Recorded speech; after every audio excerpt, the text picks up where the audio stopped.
Good afternoon. Welcome to the Wednesday afternoon lecture. To those of you here in Missouri and to many who are watching by video, it's a pleasure to have you come and spend this next hour listening to a very interesting presentation from Professor Karina Walters. She is Associate Dean for Research and is also the William P. and Ruth Gerberding University Endowed Professor at what we all call UW, the University of Washington. Her academic history is she received both her MSW and her PhD in social welfare from UCLA. She's an enrolled member of the Choctaw Nation of Oklahoma, and she founded and now directs the University of Washington's Interdisciplinary Indigenous Wellness Research Institute, IWRI. This is a national center of excellence supported by funding from NIMHD, National Institute of Minority Health and Health Disparities. Among the many contributions of her institute have been hosting the 2010 International Network of Indigenous Health Knowledge and Development Conference, a biennial gathering. She is a recent recipient of a Fulbright Award. I was delighted to see in reading through her CV she also has received the Dukapu Award, which is given by a particular organization that supports Native Health Research, the Native Research Network Annual Health Conference. I knew Frank Dukapu. He was somebody who had a very strong influence on me when I was directing the Genome Project, and I'm glad to see his name appears with an award, and I'm glad to see that our speaker today is a recipient of that award. Her research, as you will learn from listening to her presentation, focuses on historical, social, and cultural determinants of physical and mental health among American Indians and Alaska Natives. She's presented and published nationally and internationally on her research, and she mentors numerous American Indian and Alaska Native junior faculty, researchers, postdoctoral students, graduate students, and undergraduates.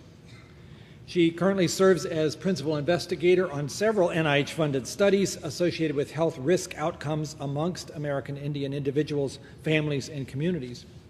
And notably for today's presentation, that includes the HONOR Project, which is a nationwide health survey that examines the impact of historical trauma, discrimination, and other stressors on the health and wellness of Native American lesbian, gay, bisexual, transgender, and two-spirited men and women. As many of you know, since 2009, each year, including this one, President Barack Obama has issued a proclamation declaring June as Lesbian, Gay, Bisexual, and Transgender Pride Month. Based on Dr. Walters' important work with the HONOR Project and other things she has done in this area, it is particularly fitting, therefore, that she be the one to deliver our first June Wednesday afternoon lecture. So please join me now in welcoming Dr. Karina Walters.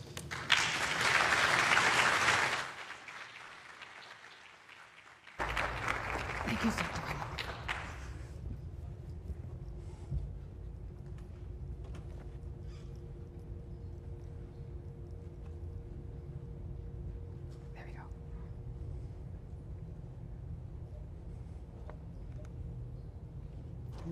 There we go. Got it. Thank you. Halito, sa hachifat Karina Walters, micha sa hachifat hata pushikan transpo achebichi ahoyo, micha sa hasia tata hoke. Yokoke Powhatan Confederacy, Descendants, Tupelo, Saponi, and other tribal peoples of this region. Yakoke, thank you for allowing me to be here and to address you today. You know, we stand, maybe you all know this already, but we stand in the vicinity known as Tobacco Road. This was an ancient native trail that passed through this region all the way through Old Georgetown, where tobacco was carried. And so this road was known as Tobacco Road. And so I thought it was fitting, since I'm going to be talking a little bit about some of the indigenous health issues today, I wanted to start with a tobacco story that illustrates some of the themes and points I want to emphasize. So, bear with me. Long time ago, back when human beings and animals, when we understood each other's language, back when we knew each other really well, there was an old lady who got very, very sick. She became ill. She was much beloved by all the animal people. So they gathered and they had a grand council trying to figure out what they could do to help her. And one of them said, oh, I know, tobacco. Tobacco will help this lady. This will help our elder. And they said, oh, no, but human beings already made a mistake with tobacco.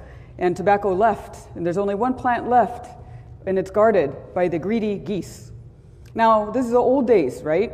We're not talking geese like you see in the parks now. We're talking dinosaur geese, big geese that guarded it. So there's these two greedy geese that wouldn't let anyone near that tobacco plant. So the animal council gathered together and said, well, we need to do something to get that plant back. And so they asked for volunteers, and all of them, even panther and bear, all of them said, no, those geese are big. They scare me. Can't do that. But Mole said, I can do it. I'll do it. So Mole said, I'll go down. I'll bury under the ground. I'll pull that plant out. They said, go ahead, Mole. Go do it. So Mole went. He went under the ground. He went all the way over, and he poked his little head up, and he grabbed that plant, and sure enough, the geese ate him. So, as moccasin telegraph works in Indian country, word got back really quick. That mole got eaten. And so, bear and panther and all of them said, so I told you, those geese are mean. We don't know who's going to help this old lady, this elder here. And so finally, Hummingbird said, hey, I can do it. I know what I'll do. I'll distract the geese, and I'll go over here, and I'll pick up that plant, and I'll bring it home. And they said, go ahead, Hummingbird, if you think you can do it, go ahead, go try. So Hummingbird did. Hummingbird went flying over there, and he went, hey, grabbed that plant, hey, came all the way back and brought that plant with him. And Hummingbird created a fire, and he dropped that tobacco into that fire, and he pulled all that smoke up into his beak, and he went over to that elder woman, and he put his beaker in her mouth, and he blew smoke into her so that she could live. And that's how tobacco came back to the people. So, there's your Tobacco Road story. I'm telling that story, though, for a couple of reasons. Let's make sure I'm going in the right direction here. Oh, I just wanted to acknowledge those are my ancestors. Just as I introduced myself to the ancestors of this land, said thank you, I also wanted to acknowledge my ancestors for being here today. So, tobacco traditionally is a medicine, and many of our tribes still treat it as such. It's been historically used for addressing fevers, stomach aches, asthma, rheumatism, earaches, toothaches, childbirth pain. It's an all-purpose medicine. And it's been used in prayer, and many of our people still treat tobacco with that kind of respect. So one of the reasons I'm raising this story is because it's going to illustrate three themes I'm going to highlight today in the research I'm going to share. One is that we have stories, we have ancient teachings, we have ancient wisdom and knowledges that have been passed on through millennia that provide protocols and practices that are helpful, that provide important guidelines for behavior and ways of living that our ancestors drew from, and that gives us an opportunity today to build into our research interventions from our ancient teachings, or I'll refer to that as original instructions. The other piece has to do with the worldviews that are embedded in these stories, and one that I'm going to highlight today is the importance of a relational worldview. Our communities and our tribes throughout the continent,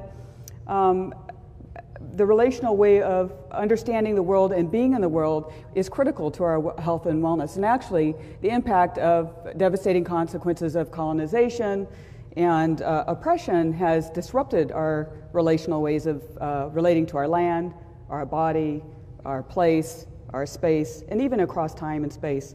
One way to think about that is, in this day and age, I stand before you. Today, I'm my granddaughter's ancestor, and at the same time, I am my ancestor's granddaughter. In this moment, I'm all of those things. And that's a relational way of understanding my health and wellness. So if I take care of my wellness now, I'm not only benefiting myself, but I'm actually benefiting future generations. I'm not only benefiting myself and future generations, I'm also carrying the burdens of the wellness that didn't get cared for, and I have an opportunity to correct that for past generations. It's a way of thinking across space and time that's not embedded in most of our Western approaches to behavioral research.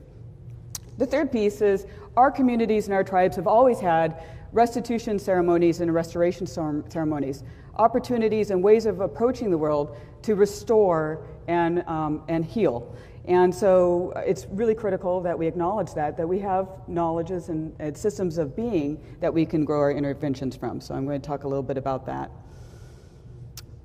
Okay, so one of the central foundations of the work that we do at the Indigenous Wellness Research Institute, one of the major questions we have is how do traumatic stressors and events become embodied?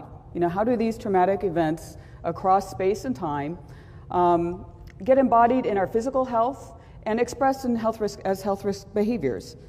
And I won't be able to answer all of that for you today, but I do hope to point you in some directions of the work that we're doing.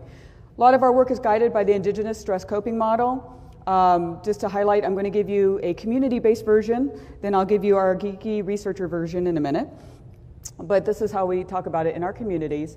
I'll be highlighting issues related to historical trauma events and that impact on our wellness, but also microaggression distress, discrimination, stereotypes, and other kinds of experiences. But I also want to highlight the importance of the cultural protective factors, such as family, culture, cultural lifeways. And just because we've been exposed to high levels of historically traumatic events and microaggression distress, quite often that gets filtered or buffered by those important cultural protective factors, and that then influences our health and wellness. And when I talk about health and wellness, I don't mean just about your body or just about your mind as separate entities, but rather the whole package, your mind, body, spirit, also even your relationship and connection to place. This is what it looks like from a more scientific point of view in terms of some of the work that we're doing. And I'm going to highlight a little bit today about some of the measurement development we did around historical trauma and microaggression distress, and talk a little bit about what we think some of the mechanisms and pathways towards health risk behaviors, what that looks like. One of the things I want to highlight is the notion of embodiment, drawn from the work of Dr. Nancy Krieger. It's the idea that social and historical inequities literally become embodied. Bodies do tell stories, just as bones illuminate important stories that our ancestors held. Our bodies still tell stories about the everyday lives our ancestors experienced as well. So our contemporary bodies express stories about our lived experiences, whether or not these stories are conscious. So studying the embodiment of historical trauma distress and the corresponding health consequences basically allows us to determine the forces driving intergenerational patterns of health and disease. But there's a debate that's happening in Indian country right now, especially around historical trauma, that I wanted to highlight. One of the debates says, well, historical trauma effects might be negligible once we consider lifetime rates of abuse, once we account for those. So in other words, one's contemporary experience of sexual assault, for example, would trump any historically traumatic events that happened in previous generations on present-day mental health. I would say that that is a reasonable empirical question. However, one of the things that I've raised and a number of other colleagues in this area of research have raised is, well, you know, there's some interesting work at the cellular level that actually says there's an amassing of evidence that shows that powerful, stressful environmental conditions can actually leave an imprint or a mark on the epigenome or the cellular material that can be carried into future generations with devastating consequences. And we've seen that in terms of heart disease, hypertension, PTSD, and other areas. There's even recent reports that talked about parental trauma exposure and the impact on fear conditioning that also looks like it goes through, not via behavioral mechanisms, but affecting neuroanatomical and epigenetic levels. So it's important to say that, you know, it's not either or, but rather how do we begin to think about the interaction and the interplay between the neurobiological aspects of stress across generations, as well as the environmental conditions that perpetuate such stress in contemporary situations. So embodiment basically reminds us that we cannot exclude the social, historical, or cumulative experiences and impact on our wellness. Biological and psychological expressions of historical trauma may, in part, produce health disparities in a wide spectrum of outcomes, from diabetes to PTSD. The other point I want to acknowledge is that a lot of our behavioral research is starting to kind of get finally on the page with this understanding. So we're starting to move away from the absence of disease model, where we say we don't have depression, for example, to trying to articulate a more holistic model, saying, well, it's not the absence of depression necessarily we want to strive for, but the presence of happiness, quality of life, wellness, other kinds of important factors. So the interconnectedness of mind, body, and spirit has gained greater acceptance, particularly in the fields of psychoneuroimmunology, epigenetics, and other areas, and I'm really excited to see it starting to take hold more in behavioral research as well. I'm going to share some of the data from the HONOR project, as Dr. Collins highlighted earlier. It's a 6-site national study of American Indian and Alaska Native, gay, lesbian, bisexual, transgendered American Indians, Alaska Natives. And I don't have time to tell you about the sampling, how we got the red rainbow needle in the haystack on this one.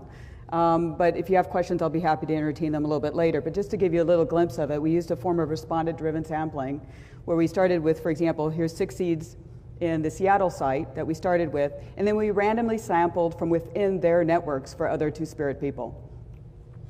So to give you an idea, so we'd start with these 6 seeds, and then eventually we were able to create a network at the Seattle site with pretty good expansion across networks, and it wasn't isolated in any one particular network, which is what we were hoping to do. A little bit about the demographics. Pretty high rates of poverty in this population, even though education levels are a little bit higher than what you would on average see across Native populations in the country. Now I'm going to turn, though, to historical trauma and talk a little bit about what I mean by that so that we're all on the same page around that. When I'm talking about historical trauma, I'm talking about events that can be conceptualized as either a single event or multiple events that are perpetrated on a group of people who share a specific group identity, and the intention is genocidal or ethnocidal. In other words, the intention is either to kill the people altogether. If not to kill the people, then to destroy or destroy cultural life ways and cultural ways of being. Individually, we talk about the event as being profoundly traumatic, but taken together, they constitute a history of sustained cultural disruption in the communities that we're talking about. And you can see how this is not just specific to American Indian, Alaska Native populations. Dr. Maria Braveheart is one of the first researchers to bring that into Indian country to look at, as well as Dr. Bonnie Duran. And we have other contemporary researchers, Dr. Tessa Evans-Campbell, myself, and Dr. Joe Gahn, and many others who are, and Dr. Les Whitbeck, who are looking at this now. The trauma is held personally and transmitted over generations, thus even family members who have not directly experienced the trauma can feel the effects even generations later. And a lot of our communities note that the resulting trauma is often conceptualized as collective, in that it impacts a significant portion of the community, and it can be compounding because quite often a historically traumatic event doesn't happen as a one-time event. Quite often there's multiple events associated with it. One of the things I want to highlight from this is to distinguish historically traumatic events from intergenerational trauma. You can have intergenerationally traumatic events like major famine exposure in a community that is not human-derived or human-generated targeting a population, but a collective experiences it as an incredibly high stressor, and there are obviously consequences for generations. That's different than dealing with historically traumatic events, which by definition are events where a group has been selectively targeted to experience dislocation or removal or disruption of language practices, things like that. So it's a little bit different. I've heard people use them interchangeably, so I just wanted to kind of caution on that. And the other piece is what makes it difficult in some of our communities in doing this work is distinguishing between what we call a historical trauma response from culture and cultural practices. So a good example of that is a number of years ago when I was consulting with the tribal community about a diabetes prevention project, or obesity prevention project with their youth. I went to meet with a group of American Indian elders, all women, who had brought me in to help them think about designing a program, a study. One of the first things they did when I walked in the door is they said, don't be sending us any of those skinny white ladies in here to tell us about obesity and how to be and what we should look like, because our bodies have always been different, our children are different, we've always had big babies, that's the way we've always been. And I thought, wow, I can't, I'm not going to say anything to the grandmas. That I had just looked at the archival records and I saw a very lean population, so there was a disconnect between what the community was saying historically and versus what the reality was in the moment. But I understood that warning to be a clear indication of their incredible love for their community and the importance of protection of their children, letting me know as an outsider coming into that community, I might be Native, but I'm not from their community, that I needed to honor and respect their position and what they needed to do on behalf of their community. But the third element was, I was thinking, how does historical trauma play here? And one of the things that we do under those conditions is we never start with the trauma when we talk to our communities, because that we always start with the goodness. I remember this one Navajo elder saying, you know, when a man who approached him who had already lost his leg to diabetes and said, I need help, and told him his really sad story, the medicine man, first thing he said to him was, good. And the gentleman said, what do you mean good? I just told you my story, it's horrible. And he said, no, you always have to start with the goodness first. And in a way, it's like that here. So we don't start with the historical trauma, we start with the goodness. And so going back to the ancient teachings or the original instructions I talked about earlier, we usually ask, what are your original teachings or your original instructions for how you, your relationship, the relational approach, your relationship to food, to land, to hunting? What was your relationship? And they had this incredible conversation, and they talked about, oh, you know, when you see that first butterfly, that's when we know to pick these berries. And those kind of conversations started sparking up. And then I introduced the historical trauma idea, which is, well, when did that get disrupted? When did your ability to fulfill your original instructions as a people become disrupted? What was the major event that disrupted that? And they talked about being relocated to that reservation. And I said, well, what happened when you got relocated? They said, we had a great famine. We starved. It was a horrible, horrible period. Then I bring in the next element, which is how did your ancestors cope with that? How did they survive? What were the choices they made? And they said, oh, well, we made sure the babies got fed first. The biggest babies survived. Aha, light bulb went off. So we shifted the conversation from this potentially being a cultural phenomenon of having big babies to, no, this was an important coping response under conditions of deprivation and survival 2 or 3 generations earlier. So then we could shift the conversation and say, okay, that's what your ancestors needed to do in that generation, and let's honor that and pay respect to that. Is that still working in this generation? And then they had this great conversation. They're like, no, it's not. And so what can you do to vow make to your future generations now in terms of what kind of choices you want to make now that will be protective in the future generations? And that's how the conversation went. So it's important to distinguish between what sometimes our communities call culture, but sometimes it's really a historical trauma response. So that leads to a couple of the issues that we have in doing historical trauma response research, or historical trauma research writ large, is a lot of different researchers say historical trauma, we mean many different things. Sometimes we talk about historical trauma, which I will talk about today, as an ideological agent. It's the event that causes, or the set of events that causes certain kinds of outcomes. And that's how I'll focus on my talk today. Other folks talk about it as a type of trauma response, right? And other folks talk about it as a mechanism or a pathway. How do we begin to think about it as how does this get transmitted over generations? And other folks talk about it in terms of proximal stressors, like historical related loss, historical trauma loss. So there's all kinds of different ways we talk about it, which has made it sometimes hard to cogently theorize historical trauma research in Indian country and across the board. We had gone out to many communities over the years, and I just want to say that we did focus groups because this came up as a part of the community discourse, which was we need to do historical trauma research in our communities. We want to understand the impact of these events on our lives, but there's no measure.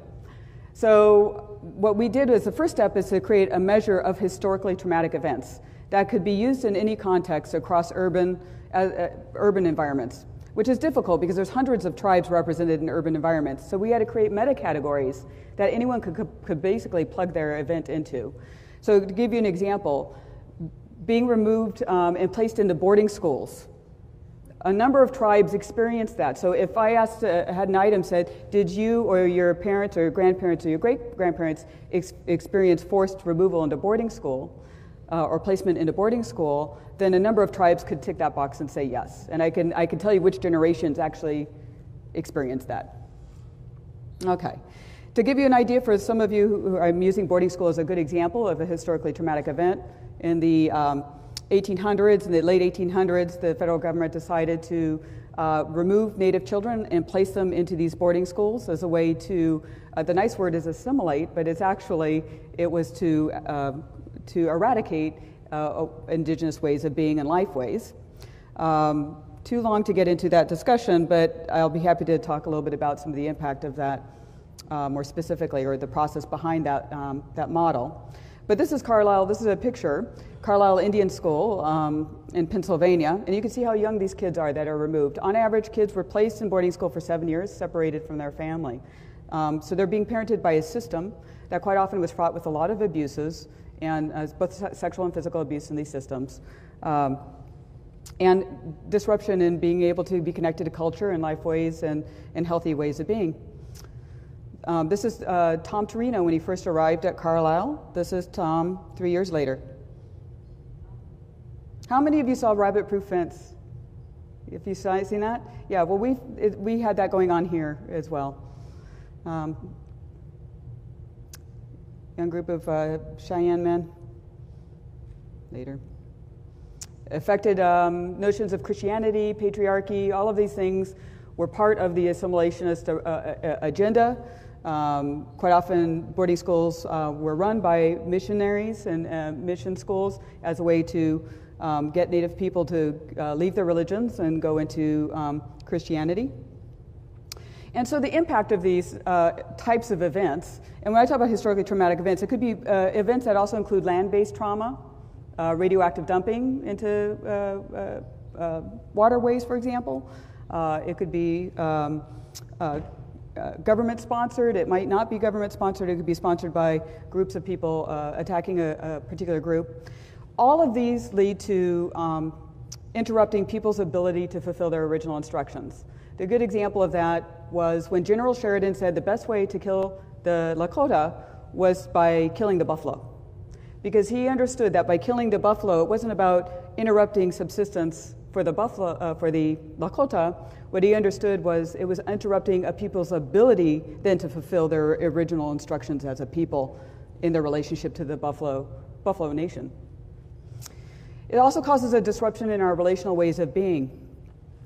Being put into boarding school means that sometimes some of our ancestors lost understanding of who their clan systems were, who their relatives were, what their roles were traditionally in their family. It interrupts our relational ways of being. It disrupts our spatial obligations as well, because that's across time and space.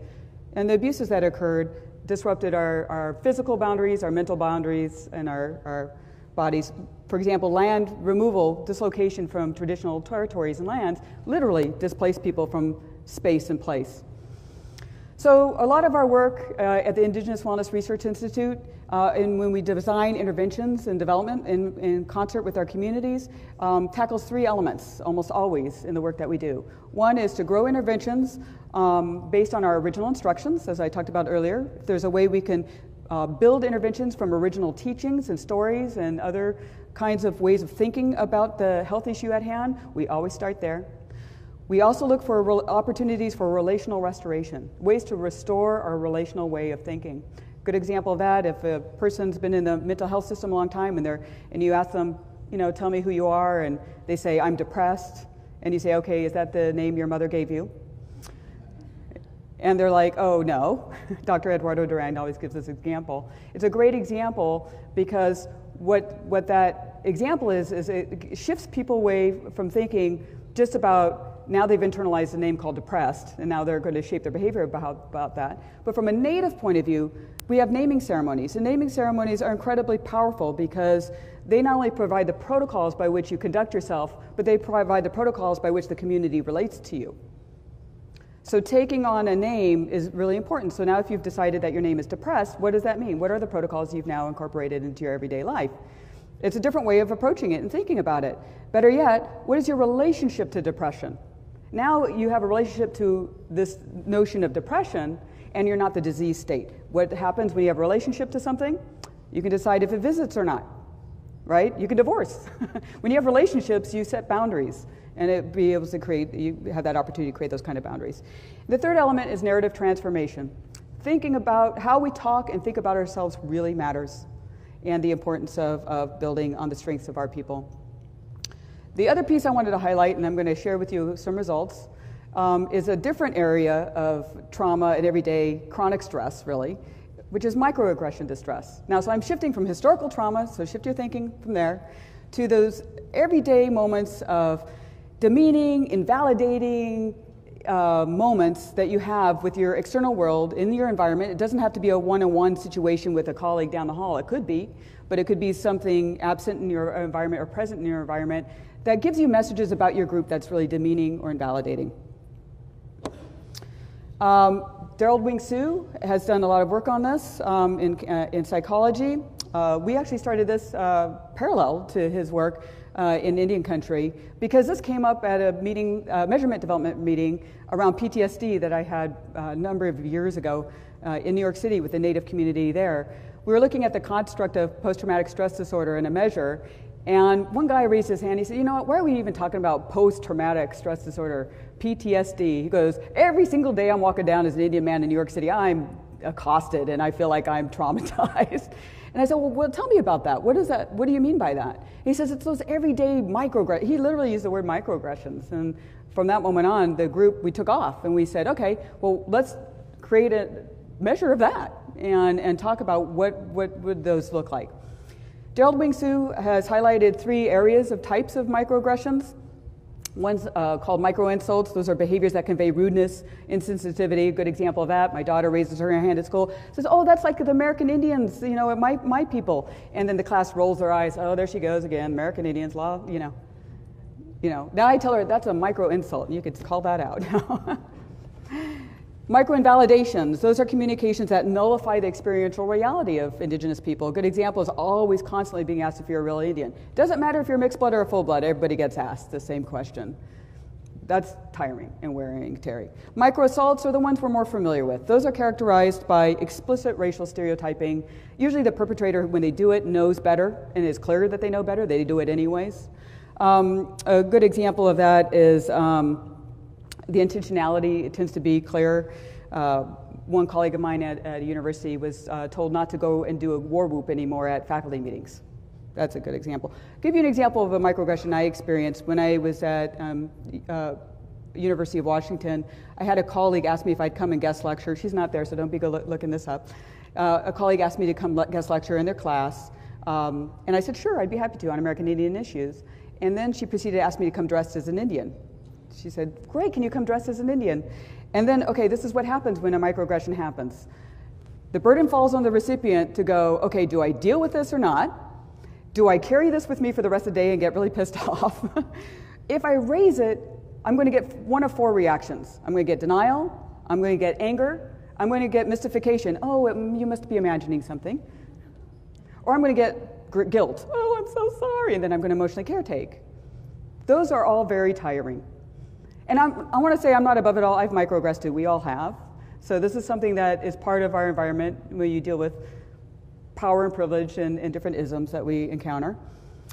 And so I thought I'd use humor, which that's one of the ways we deal with these things. And I said, you know, just so you know, however I'm dressed, I'm always dressed as an Indian, right? And she looked at me, can you wear earrings or your costume? I'm like, okay, this is getting worse. So I said, I'll tell you what. I'll come to your class and lecture if I can lecture about whatever I want to talk about. She said, sure, that sounds great. And I'll come dressed as an Indian. Even better. So I showed up to class wearing my best suit, wore absolutely nothing that could designate me as Native in her mind. And I walked into class and I said, class, I'm dressed as an Indian today. We're going to do a whole lecture on microaggressions with your professor here. She still didn't get it, but that's okay. But the issue is that the burden falls on the recipient to navigate and negotiate that. It's stressful, it's tiring, and it's an issue. And I think it's something that we really need to look at. We developed a measure to look at the level of distress associated with these kinds of things. Giving you an example of that is being told by a non-native person that he or she was an Indian in a past life. Can't tell you how often I actually get that. Or being asked if you're a real Indian. And people telling you that they're still honoring you even though it's really not, and it's very disrespectful. And so forth. So images say more than 1,000 words. You know, having these kinds of things in our environment. A good example of some of the others, micro assaults, are things like being followed or trailed in a store just because you walked in and you're native and all of a sudden you're being followed everywhere. And I know other groups are saying, oh yeah, me too. You know, we know how that is too. But this is a good example, Save a Fish, Spear an Indian. That was a bumper sticker during the fishing rights campaigns in the Pacific Northwest. So that's pretty bad. Good example in the actual data that we had from our Two-Spirit study, the Honor Project. One of the Native women said, so the nightclub was loaded with white women. I mean, it was so thick, I just freaked, panicked. It's like I felt I was drowning because every time I said, excuse me, no one would move. People saw me, but they wouldn't move out of the way. It's like I'm in their space type of thing. It's like I'm always in the way, but in my reality, they're always in the way, you know? That's an example of straight from the words of our own community. So putting it all together into some of the findings. So we asked people, have you had these kinds of historically traumatic events in your family across all of these generations? We asked for your own experience of it, all the way to your parents, your grandparents, your great-grandparents, your great-great-grandparents. And for those of you who can't see that as well, we have items like boarding school, prohibition of cultural expression, not being allowed to speak your language, for example. And just to give you an idea before we get into this, going back to that earlier debate about maybe the trauma outweighs, the contemporary trauma outweighs the historical trauma, we actually tracked the level of trauma that this population had, and very, very high levels of trauma in our LGBT Two-Spirit community. 65% reported sexual abuse, 70% reported physical abuse, major issue for in need of intervention in our communities. And historical trauma exposure was highest in the great-grandparents' generation, which is not surprising given the average age of the sample is about 39. So basically what we did is we actually controlled for their own military combat exposure. We controlled for their own lifetime sexual assault as well as physical assault, both in adulthood and childhood. And we wanted to do that because we wanted to isolate the effects of historically traumatic events in previous generations on contemporary mental health. And so our initial kind of foray into it looked like, oh, we have something going on here, that it looks like these types of events affect PTSD and depressive symptoms, and PTSD was measured by, with Edna Foa's PTSD scale. And we started hypothesizing for some post hoc analyses saying, well, wait a minute, it looks like maybe type of event matters. So events that involve direct attacks on person, place, or land might lead to PTSD, and events that involve disrupting relationships between families, person, place, and land might be more connected to depressive symptoms. So we looked a little bit more closely at the data to try to look at trauma profiles that we're creating. So we did a longitudinal analysis evaluating the association between pattern of trauma exposure in the 4 preceding generations. By the way, I should say we also controlled for the person's own historical trauma exposure, so we also held that out. And substance use. And so we looked at binge drinking, more than 5 drinks in one sitting, alcohol-related problems using the audit, tobacco use in the past year, cocaine use in the past year, and stimulant use in the past year. And the aim of the profile analysis was to determine whether elevated depression, PTSD, or substance use were associated with intergenerational trauma profiles. And what we basically found was, no, it didn't hold up for depression when we took it to greater task and looking at that, but it did for PTSD. So overall trauma across multiple generations was associated with elevated PTSD, as were the direct attacks, any historically traumatic events that involved direct attacks on person, place, or land was associated with contemporary PTSD. And to give you a summary, and I'm going to give you a couple plots so you can look at it visually. So after controlling for lifetime physical, sexual trauma exposure in military service history, greater historical trauma exposure in the great and great-great-grandparents generation was associated with greater alcohol-related problems in the past year, greater likelihood of using cocaine in the past year, and greater likelihood of other stimulant use in the past year. It was not significant, though, for tobacco use in the past year or binge drinking, and I have some thoughts on that. Here's an idea of some of the plots that we did looking at that. So most of the results follow this general pattern where the flatter profiles, it's associated with chronic trauma through the generations, is associated with poor mental health of the present generation. And we see that too for cocaine and stimulants. Now, we started thinking, well, what about historical trauma loss? So if the event itself isn't necessarily having an effect, are possibly the proximal aspects of historical trauma loss associated? And we actually did find that was associated with current smoking. So there may be something about the processing of historical trauma cognitively that might have an effect. And so we found that folks who there's a significant association between historical trauma loss, how often you think about that, and current smoking, with each unit increase in historical loss being associated with 3.5 times the odds of current smoking. And we found a parallel finding for discrimination, microaggression distress as well. Returning to that indigenous stress coping model that we highlighted earlier, and we talked about the protective factors, what we did find was that identity mattered. So folks who had positive identity attitudes, that buffered the impact of microaggression distress on self-reported pain and health. So there is something there to the importance of really teasing out identity processes as points and opportunity for intervention development, shoring that up in our communities. Some of the future directions, this is still very early in its development. We're limited by the fact that we had cross-sectional data and certainly self-report data.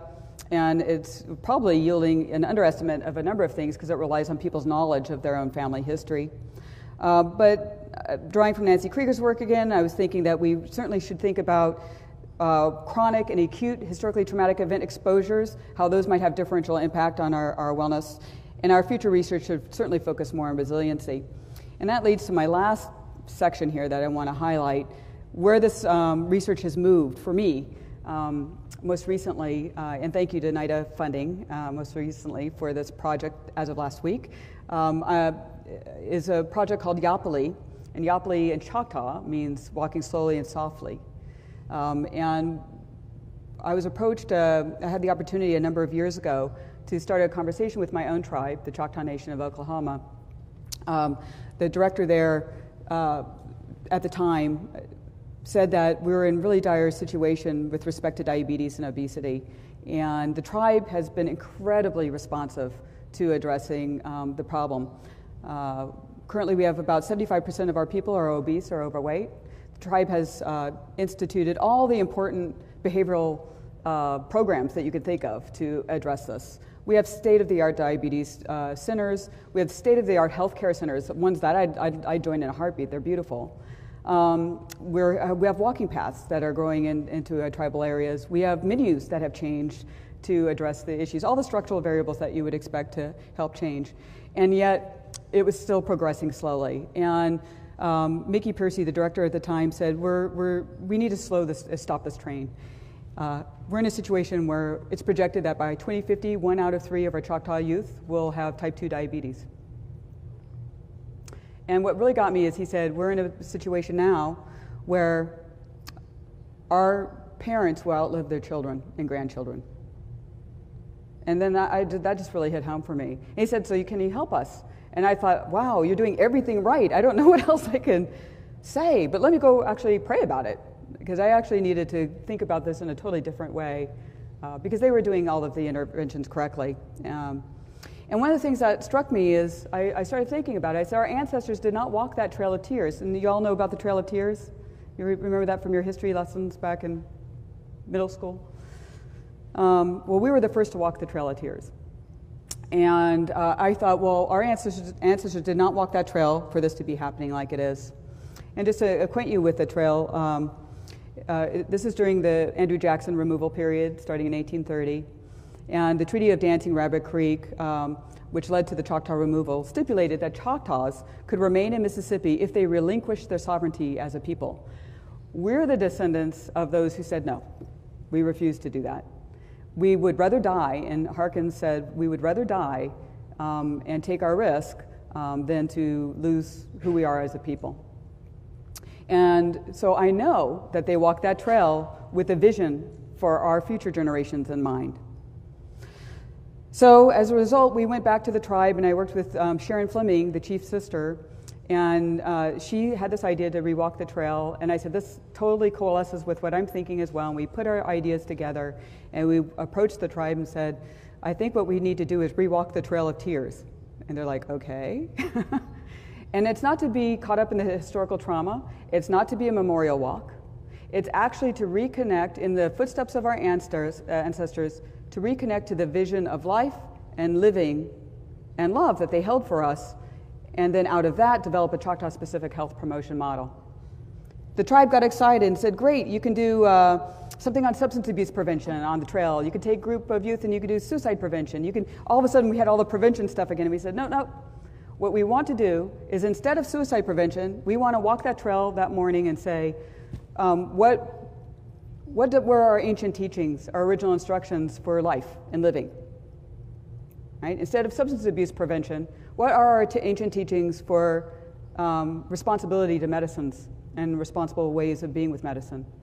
Instead of psychopathology prevention, what are our ancient teachings around mental health and balance, and when we get out of balance, how we take corrective action? And that would be the foundation for us developing an actual prevention program. And so we did that. We actually took a group of Choctaw out, and with the focus, and I'm running out of time, so I can't tell you about all the details of creating the details of that project, but the focus was transforming our relationships to health, and creating intervention based on our core values and our ancestral visions for our health and wellness. And the idea was to make a vow to future generations around health and wellness. So our first trip out, we took 18 people, and elders told us we had to go in June. I don't know if you all know Arkansas in June. We walked across Arkansas. We did the same amount of miles that our ancestors managed. We actually did archival research where we found where the trails were, and we walked the intact portions of those trails starting at Arkansas Post, which is right on the border of Mississippi. And we walked anywhere from 8 to 15 miles a day. And then we would shuttle by car to the spots where we knew from the historical records and military records where people camped. So we actually camped in the places. So we broke camp and made camp every single day. And we did that walk. And each day we woke up with a curriculum in mind, with a goal in mind of having a better understanding of developing our health promotion model. And we literally talked and walked as we did this. And we had a lot of bugs. And you should have seen our IRB for bugs. It was, I thought Choctaw was being a little overprotective. They were not. Not many people have to worry about rattlesnakes, but we did. That's the kind of thing we did. So that was the central question: what is the Choctaw Road to Health? And we walked that. We did qualitative data. We're trying to introduce some new methods. Besides GIS and blogging, and we created a blog so elders and others could follow us back home, and they could follow the trail with us and all of that kind of thing. We also had 4 parent-child youth pairs with, we wouldn't let anyone under the age of 12 because of the bug situation go on the trail to get their points of view. And we held pre-interviews and post-interviews with the walk, as well as focus groups on the walk, which I would never do again, just FYI. Focus groups on a walk was just not, it was great. We had great information, but it was really hard to do. Gives you an idea of the walk. And out of that, we developed Choctaw research principles. That's one of our major approach to the work that we do. And here's some of the examples of them. And that's my doctoral student, Katie Schultz, going through the thematic analysis on the floor. Yeah. And just to give you a highlight, and the reason why we're moving forward now with creating the intervention that we've created, is there are ways of thinking when you go out into the environment and you have to challenge yourself in this way that emerge, that just doesn't happen in the way you would in a typical office situation. And Dr. Johnson Jennings and I, as we're in this experience together, we started talking about, and she's another Choctaw health researcher, and she's a psychologist, and I used to be a therapist, and we started talking about the Shillumbush and Shillip. And the Shillumbush and Shillip in Choctaw ways it's your spirit. There's like 2 elements of your spirit, your Shillumbush and your Shillip. Your Shillip is that part of you that keeps you fed, keeps your body going. Your shilumbush is that excitable, that energy part of you. And, you know, we were joking about how, yeah, did your mom used to call you and you'd be standing there right when you're on a schoolyard going, Karita, come home. And I'm like, Mom, I'm right here. What are you doing?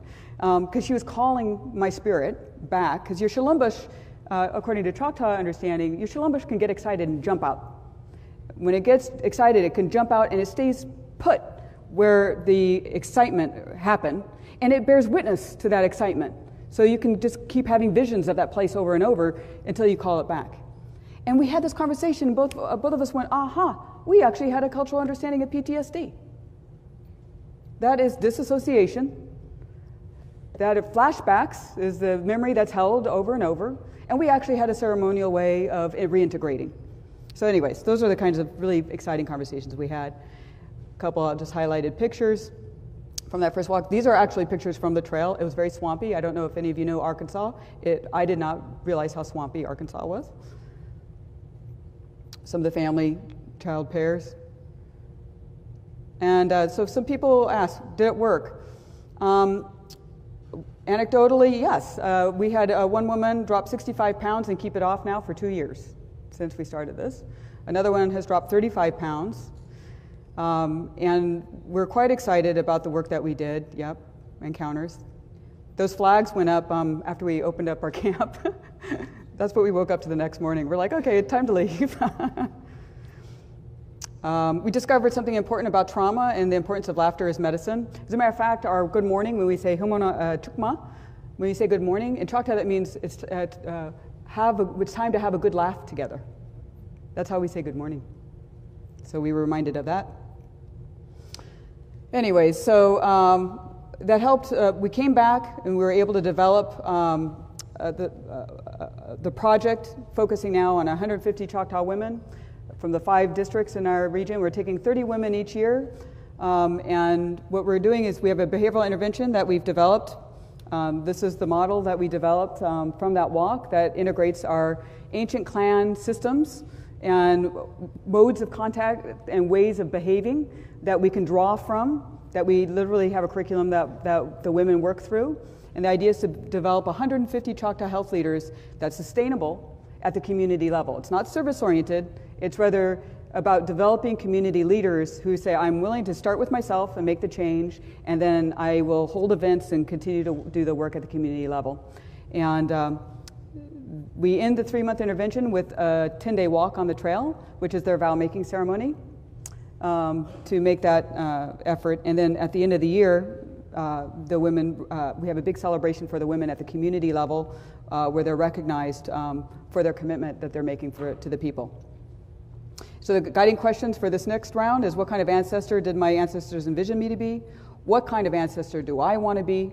What kind of ancestor do I want or envision future generations to be? And that's the obligation that the women are working through as they make those behavioral changes. And yes, we went back on, we found new parts of the trail in testing the curriculum, and we just found out we got funded. So this is our project, and I just want to close with my final remarks.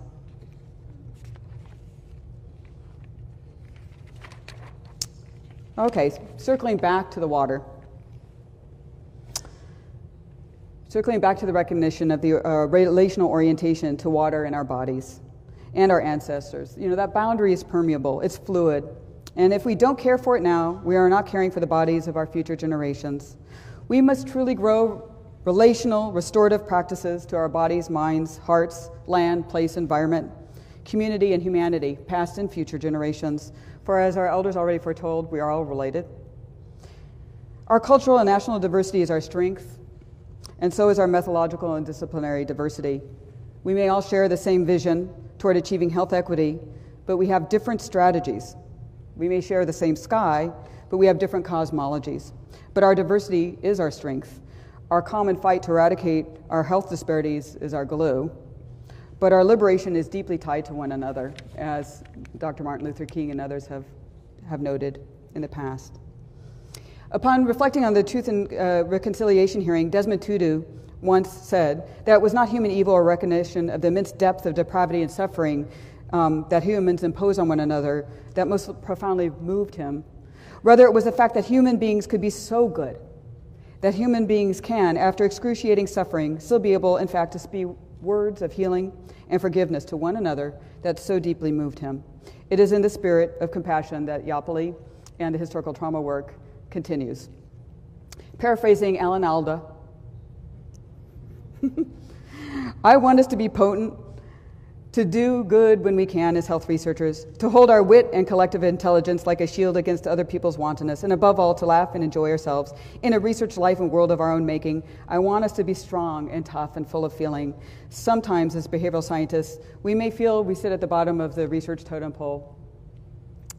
But besides that being a microaggression, let me tell you, when people don't understand, I hear people say that. They don't understand that the totem pole at the bottom sits quite often frog. The bottom of the totem pole is actually the most powerful place to be because it's the place where the greatest transformation can occur. So it's actually a great opportunity for us as behavioral scientists to step up and step forward and to really transform. Anne Frank noted how wonderful it is nobody need to wait a single moment before starting to improve the world. Yakoke, thank you.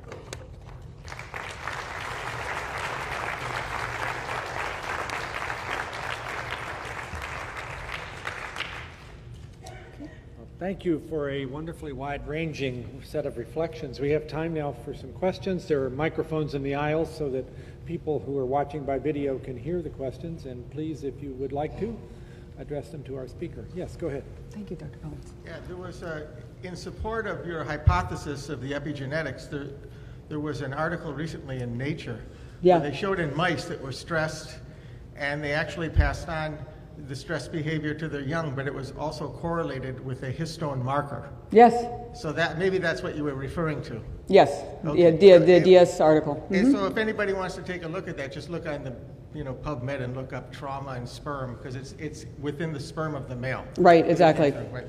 Okay. Second off, for those of us who have spent significant time in Latin America, we also have indigenous cultures. Oh yeah. And they've had like 500 years to adapt to Europeans.